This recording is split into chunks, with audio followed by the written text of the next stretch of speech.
Hello everyone, in today's video I'm going to show you how to create a direct start logic by adding a coil and a contact to a ladder program. To do this, we have to select user PRG, which is the main program of our project, and there are several ways you can add a contact or a coil to Master2. The first option is to select a network and then right click on it.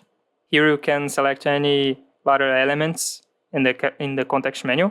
You can also select the network and use the vertical toolbar on the top part of the screen. And finally, you can use the toolbox on the right side where you can expand these options here and then click and drag any ladder elements into a network. And finally, to add a contact and a coil to a network, I'll use the vertical toolbar. So I'll just select a network and click on a contact, select it again, and click on a coil.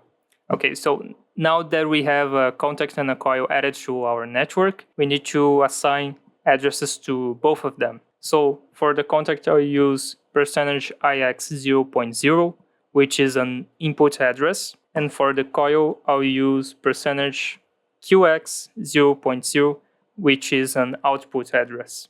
And now the contact and the coil are properly linked. And if you are curious about these addresses, you can check them under CPU and then integrated I/O. Here you can find all the input and output addresses and use them as you want in your project. That's it for today's video, and I see you on the next one.